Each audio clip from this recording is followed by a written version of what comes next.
TNA signed a distribution deal to expand its home video offerings throughout North America. TNA will be partnering with Navarre Corporation to increase distribution of TNA products, including pay-per-view DVDs, musical compilations, special feature DVDs, and other TNA products to offer a wider range of retail outlets. I believe you would have seen the Navarre logo if you bought most TNA pay-per-views from this era. Liam, a Dixie Carter quote.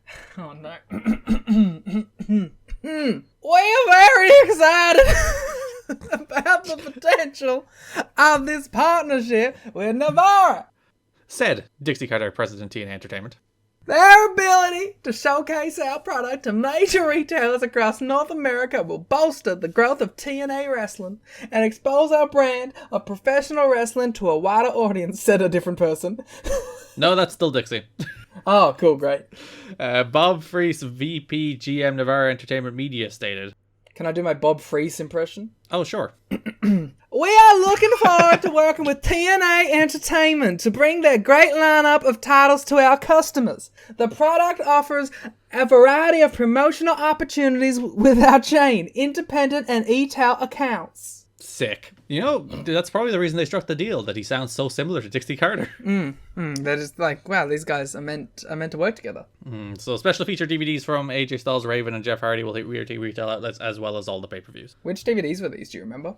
Well, there's the Best of AJ Styles Volume 1, there's a Best of Raven DVD, which I think already came out. There's also a Hardy DVD around this era, so yeah. Because, like, the Best of AJ one is... What the fuck is the Hardy DVD gonna be? A bunch of 2-star ass matches. Yeah, you can watch him wrestle Jeff Jarrett, and then watch him fall off things and wrestle Abyss. Some shitty TV match. They should have like a bunch of announced matches on the back half of the DVD where they just cut it and it just goes to a black screen.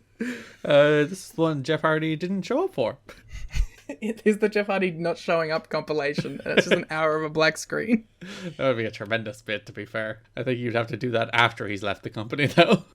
On the topic of the Hardys, Matt Hardy was rumored to appear at the No Surrender pay-per-view, but TNA did not want a WWE contracted wrestler on their show. So this was in the middle of, it was becoming increasingly clear that Matt's indie run during this period was a little stunt before he came back to WWE to build like hype on the indies, and then he comes back to WWE with momentum. It was like, everyone realized it's like, he's not accepting dates after a certain date, and he just wants to use this little run to build some hype for himself, so when he comes back to Raw for his story with Edge, he's hot. People realize that at this point. So TNA are like, we don't really want to let you do that on our show.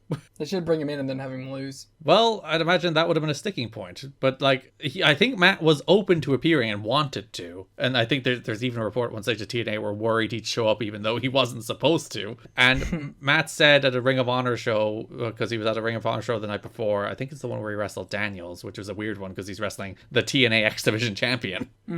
But he was like, oh, I'm heading to Orlando for the pay-per-view. And TNA were like, no, you're not. I would have just shown up in the crowd. He should have done that Shane Douglas thing from that one Raw in like 2012. I thought you were going to say the Rory McAllister. They just cut to a board picture of Matt Hardy. WWE star Matt Hardy, you blow his return, and you're like, he's returning soon. You should put the date that he's like stopped taking bookings for on the screen. Yeah, so TNA were mad about that because they didn't want people to think Matt Hardy was... Because they already had their surprise for the baby, it's Rhino. And who's cooler? We don't want you to think Matt Hardy's going to be there because he's not. Even, which is honestly a little noble because I think a sleazier company, and not to say TNA haven't been a sleazy company, but would be like, oh good, people might buy the pay-per-view thinking Matt's going to be there. Great. Yeah. But they released a statement. TNA Wrestling would like to officially address this rumor. Please do it in the voice.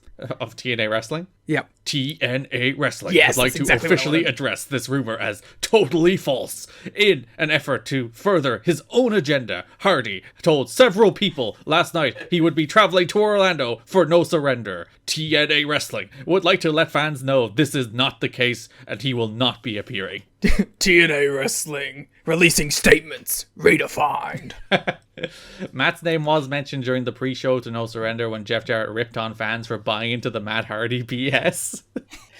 Man, you know, we go back and forth on Jeff a lot, but he is kind of based. It's the second he touches the world title that you're like, no, I would like to not exist anymore in this world. And then Yeah. he loses the title. It's like, oh, what a lovable mid-card goof. Yeah, that's the thing. He should have just realized that, like, his lot in life is to be this mid-card goof. Beating FTR bold. That's where you're supposed to be. Yeah, taking shots at fans for buying into Matt Hardy's shitty work shoot. Yeah. Jarrett translated the excitement about Matt Hardy possibly appearing into anticipation for Rhino's debut. I don't like announcing it. Well, like, if you're going to do it, they officially announced, because, yeah, that in-ring segment with Mike TNA where he's like, oh, is Rhino going to be here? And Mike TNA's like, damn right he's going to be on the pay-per-view. At least you're selling some pay-per-views off his name. Are you? More than, at least one. I don't think, yeah, Rhino's mum. She bought the show to see him gore Raven. Yeah. You know, okay, I don't like that they announced Rhino. Mm-hmm. But I will give them credit. They didn't drill it into your fucking head the whole time. So it was still like, oh, he's here kind of thing at the end. Yeah, and like it was to set up a show running angle where Jarrett was like paranoid about Rhino, but then the swerve is that actually Rhino's on his side. Yeah. So it wasn't just announce it for the sake of it, it was announce it so they could do a little angle. And Rhino's cool. Can we just do like a quick 30 seconds of how cool Rhino is? Oh, and he's like so jacked here, and he's in like perfect Rhino shape where he's like that brick shit house of like just pure muscle, and he's the best. Yeah, sweet Digimon theme. We discussed this on the watch along. So this is the wider audience. This is like the definitive poll of whether Rhino's theme sounds like the Digimon theme. Liam insisted to me that Rhino's TNA theme sounds exactly like the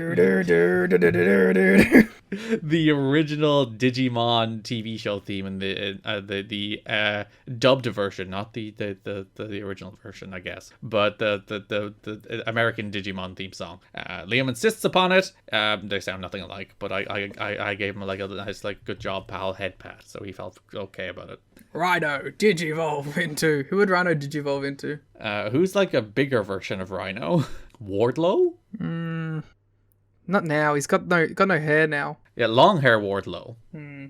I'll contemplate this. We'll revisit it later.